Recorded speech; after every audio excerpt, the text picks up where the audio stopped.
Thank you for coming back. It's Dr. Glenn, your WordPress security fanatic. We had our first snowfall here in Pennsylvania today. It was beautiful.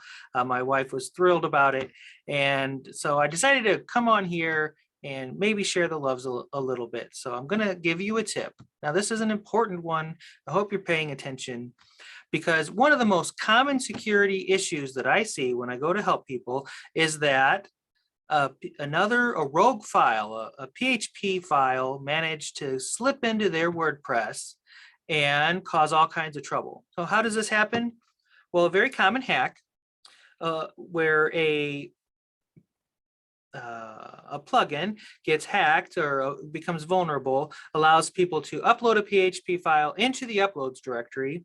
And then what they do, because they know where it is, it's in your uploads directory, they'll call it with a web browser or otherwise execute that script.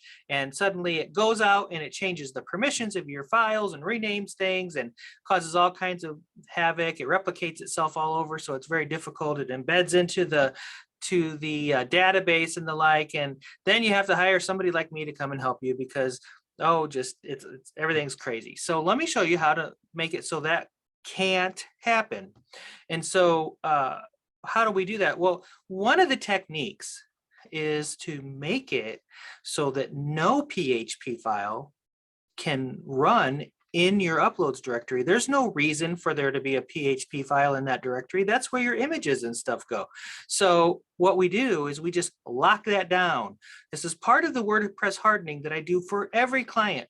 And so I want to teach it to you real quick because it only takes a moment and it helps protect you against that one day when one of the plugins that in your website becomes vulnerable and you don't know it. So let me share the screen real quick. And let me tell you what you're looking at. What you're looking at is an index of a WordPress that I have set up as a demo.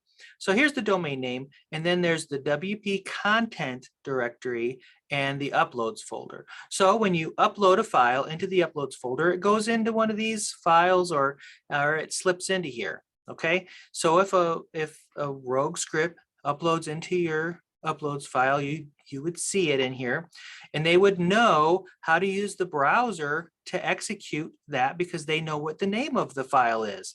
Let me show you this file that I just made. It's checkphp.php.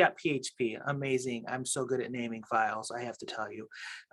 So if I execute that script, it says no, you cannot do it, and there's a reason for that. There's a reason that I can't execute that script in this directory.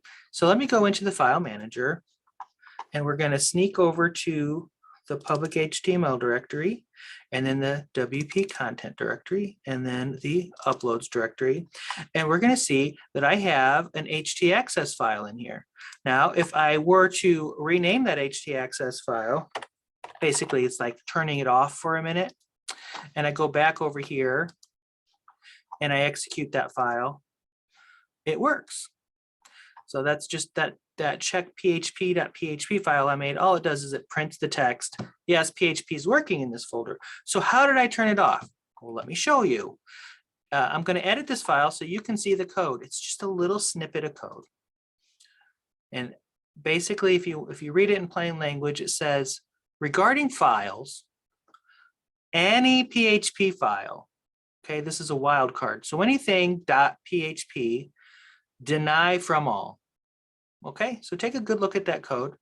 All you have to do is, just like in the previous videos, you go to your file manager, you click plus file, all right, you make a file called htaccess, you create that file, then you'll type this code into it. I'm just going to make a new one here. So edit that file, put the code into it, click Save Changes, and now, lo and behold, when we wanted to run that file in that folder, it's not going to work. So it's that simple. So instead of this PHP is working in this folder, it'll be boom, 403 denied. You may not run PHP files in this folder. Okay, so let's protect that uploads directory, protect all the directories where you don't expect PHP files to be running. I do it for all of my clients. You can do it for your website too. Okay. Thank you for checking in.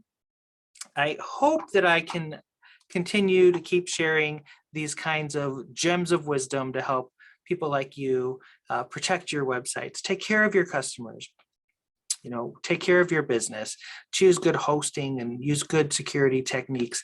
And when you do run into trouble, hire an expert. And speaking of that, if you've been hacked and you need help right away, reach out. I'll leave some information in the description.